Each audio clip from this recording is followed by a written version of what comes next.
Is it allowing Suno or these other companies to train their AI models off of these independent artists' music that they're creating? That's another great question, Mike. And the terms of service, reading terms of service has never been more important than it is now. In all across all boards, like CapCut, the app that you use to edit your shorts, they just changed their terms of service where they pretty much own anything that you create on their app. And so that's a pretty extreme, and it's going to be interesting to see what kind of fallout that has. When I think about a band or an artist starting out, the first thing that comes to mind is not an attorney. But in some cases, I think it's pretty wise to bring an attorney on in those early stages of a band or an artist's career. I'm thinking like band agreements and things like that.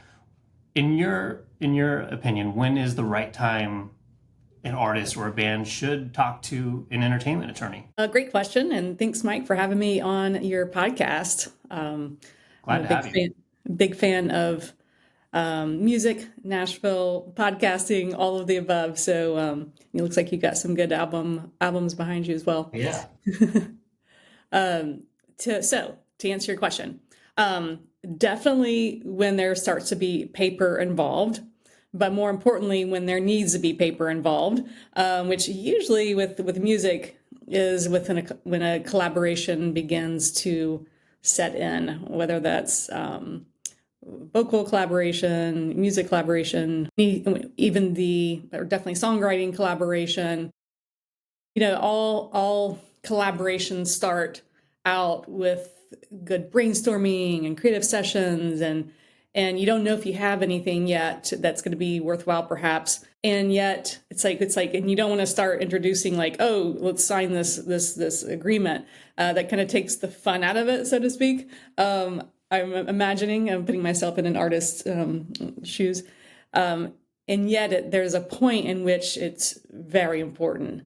It's easy, and the same thing happens in film and with screenwriters. They have an idea, they have a lot of fun with it, and then when it starts to get sold, or there's some potential money on the table, things start to get real, and suddenly both parties think they have contributed more to it than than the other person might think. So it's important to start, whether it's a 50-50. At default, if there's nothing in place, then it's presumed that it's a 50-50 relationship. So if you're thinking it's more 70-30 or something else, then that you definitely want to have some kind of collaboration agreement as soon as you can. Yeah. So would it be your advice that, and like you said, it takes the fun out of it, but would it be your advice to, let's say, a songwriter walking into a co-writing session, to kind of ink something before you walk out the door? Yeah, I definitely would. If you're like intentionally going into, hey, let's go co-write this. Also, email communications can serve as an implied agreement, a contractual agreement. So even if you said, we're going 50-50 into this, right? And they said, yes, 50-50. That is an implied agreement that does hold weight. So that's something to keep in mind, whether you want to be careful what you say in emails or be intentional about what you say in emails. Yeah. Something I wanted to pick your brain about was this new era that we're going into, which is AI, it's happening fast. Yeah. And I think about, up and coming artists and bands who are they're probably using DistroKid or TuneCore or CD Baby to distribute their music, right? And everybody just clicks through those terms of agreements. They just kind of click accept and move forward and go through it. How closely in 2025 should artists be looking at those terms of agreement that they're signing to when they're uploading their music to be distributed through them? Because I wonder, is it allowing Suno or these other companies to train their AI models off of these independent artists' music that they're creating? That's another great question, Mike. And the terms of service, reading terms of service has never been more important than it is now. In all across all boards, like CapCut, the app that you use to edit your shorts, they just changed their terms of service where they pretty much own anything that you create on their app. And so that's a pretty extreme, and it's going to be interesting to see what kind of fallout that has on people using the app. But to your point, every platform's different. They're constantly changing it, and we're used to just clicking okay, but we can't do that anymore.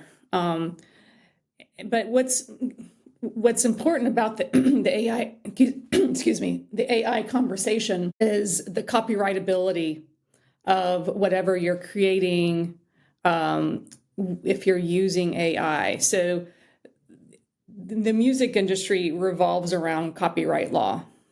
And you want to have your creations copyrightable. And this, unfortunately, is an extremely gray area right now with regards to the use of AI. Currently, it's kind of, if it's any more than de minimis use of AI, then you're supposed to disclose it in the copyright registration, in which case it's probably not going to get copyright protection.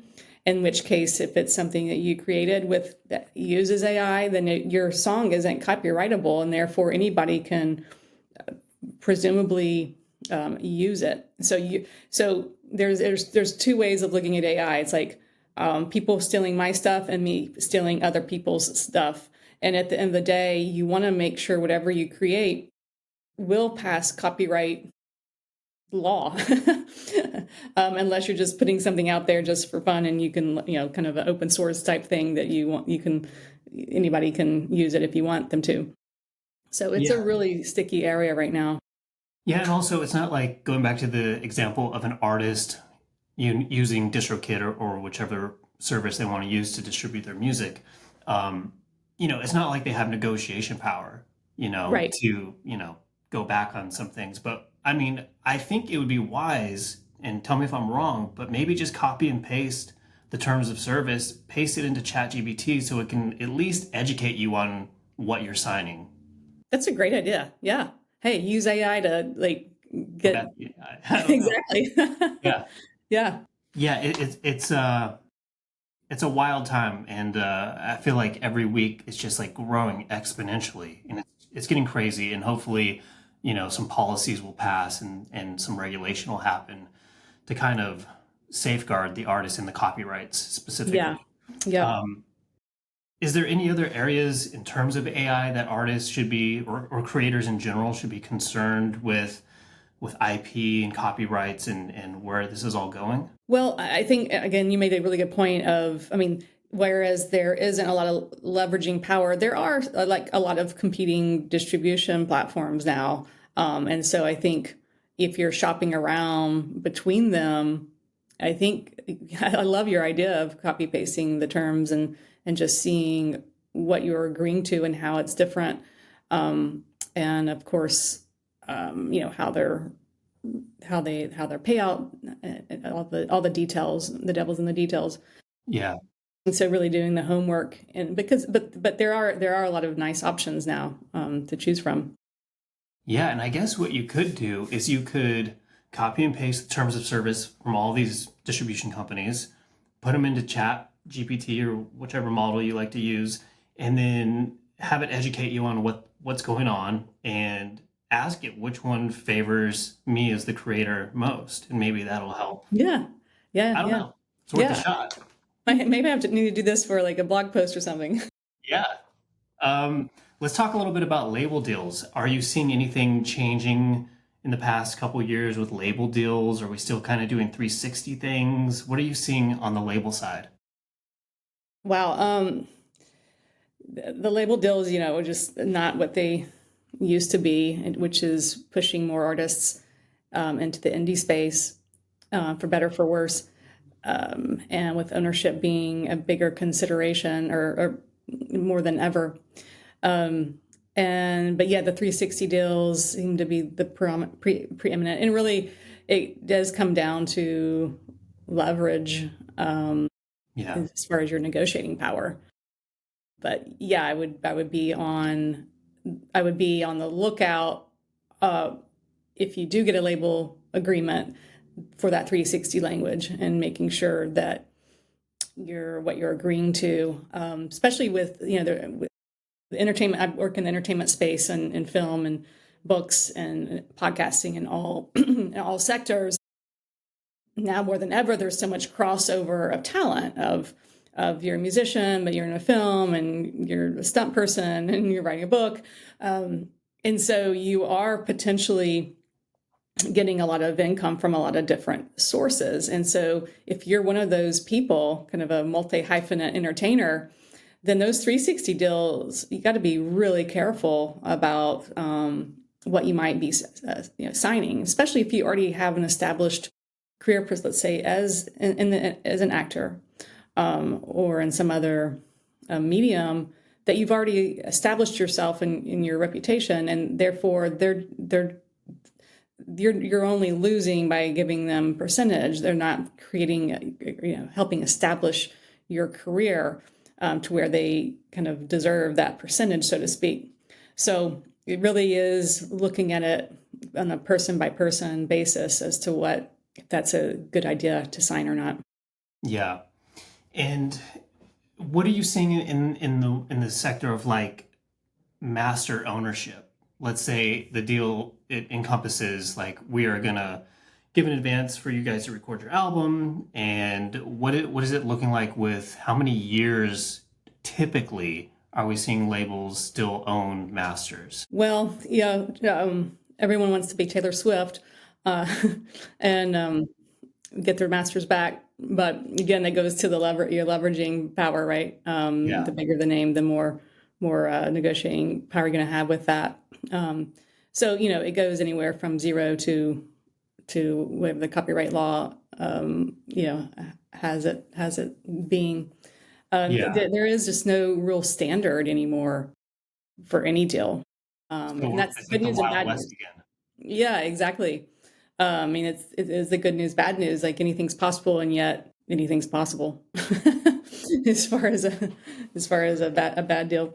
And from what I remember, when I went to music business school, we did some light law stuff in there, and I remember when we talked about contracts, and specifically label contracts for deals, a lot of stuff is just boilerplate stuff that's been stacked over the years.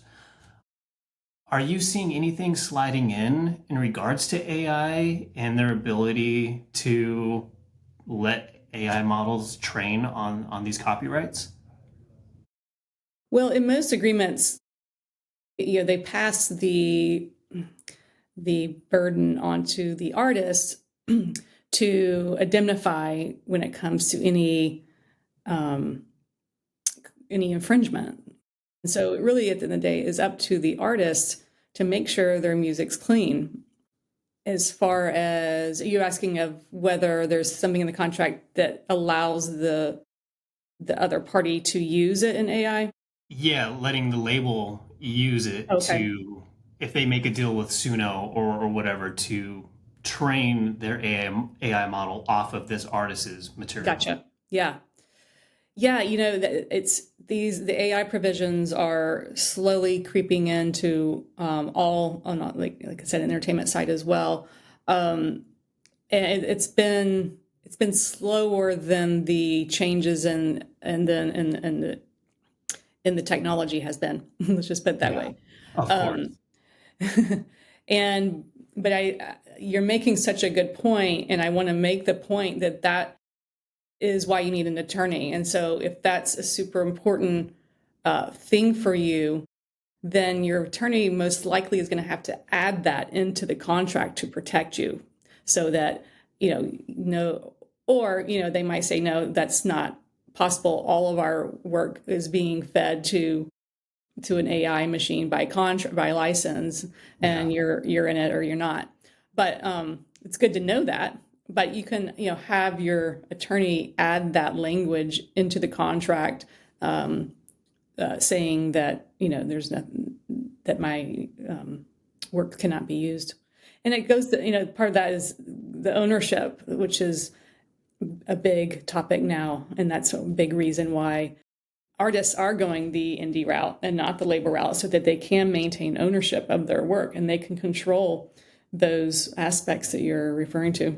Yeah, it's such a weird time. I even had, because I have a PR and digital marketing agency, and we had a potential client reach out to us. We set up a call, and then I had some red flags going off after I listened to the music, and I kind of looked at like the artwork they were using, and I'm like, this feels very AI. And first thing I asked on the call was like, how much of this is AI generated? And everything but the lyrics were AI generated. And I was like, okay, we're at this point now where I have to kind of have to filter out and kind of use my moral compass to decide like, what are we going to work on? Is it going to be human created art only, or are we going to do AI stuff? And I'm a firm believer in, I want human created art. That's kind of where I'm at. So yeah, it's just a weird time right now. Yeah. Well, it's great that, we're still able to catch it, our ears or our eyes, and like, no, that's not like, whether it's a photograph or something. But I imagine it will get more sophisticated at the point we might not be able to, it might be able to outsmart our ears and eyes. Yeah, and I wonder at what point in time artists are going to start outsmarting their label deals. You know what I mean? Like maybe they're frustrated with their label. They have another album left that they have to fulfill, and they're like, well, let's just kind of feed them this AI generated album. I don't know. It's weird. Yeah, and the contract's probably like from years ago before AI, if it's a multi-album deal. And so there's probably not any provisions in that contract preventing AI. Yeah. Although there is, like I said, the contract shift the burden on the artist to indemnify that there are that the music is basically wholly created by them. So there is that part. Yeah. Let me ask you one more thing, and let's kind of pivot to producers and producer agreements, because I'm working with a lot of artists now on the independent side who are outsourcing and hiring producers to work with them. So what should bands or artists be looking at in terms of a producer agreement to make sure they're getting a fair kind of situation when they're entering into these things? Maybe the producer's Grammy winning producer, and they're, feeling really pumped about it, but what should they be looking at in terms of safeguarding themselves in terms of those agreements with producers? So, as far as the payment structures, it's a pendulum of how much you're paying on the front end versus on the back end, and making sure that math works. If you're paying a lot on the front end, then, how much royalties are they getting, and vice versa. So that would be obviously, as far as the money goes, important, and that also goes to ownership. What's the ownership? Is there a split on ownership? And then the indemnification. They need to represent that they're not using AI in the production, that they can back that up, and because you want the music, the track to be copyrightable. Yeah. So again, we come back to that AI point. I know it's wild how much AI is coming into every conversation lately. I feel like a year ago we weren't as heavy on talking about AI, and then all of a sudden it's like, boom, it's here, and we have to talk about it. I know it's hard to find that, or it can be hard to find that line of where it's useful. Like in your example of more of an admin of like, hey, tell me what this terms of service looks like, versus in the creative process, and finding that line. I have a podcast. I use AI to take out the uhs and the ums, and it's great. And so I don't feel like that affects the creative spirit of the interviewer or interviewee. But anyway, it's getting harder to find that line. And because it does save us so much time in so many other ways, that really can speed up the process, the creative process even.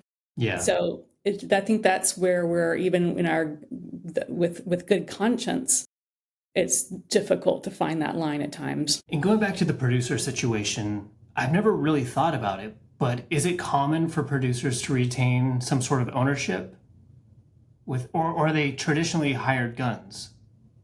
Yeah, traditionally hired guns, but just as far as a red flag to look out for, just making sure that is the case. Yeah, that makes a lot of sense. So where can people go and connect with you? Great. Yes, my website is legacyartslaw.com and also tishamorris.com. But Legacy Arts Law, and I'm based just outside of LA and Ojai, but my roots are in Nashville. I'm in Nashville all the time. My family is still there. And I am always looking for a new album to add to my collection. Music is the most important thing to me. I live, breathe it all day long and yet I was blessed to not have any music talent whatsoever so that I can help artists get their music out into the world. I love it. Well, next time you're in Nashville, hopefully we can meet up and grab a coffee or something. I would love that, Mike. Thanks for taking time today. All right. Thank you.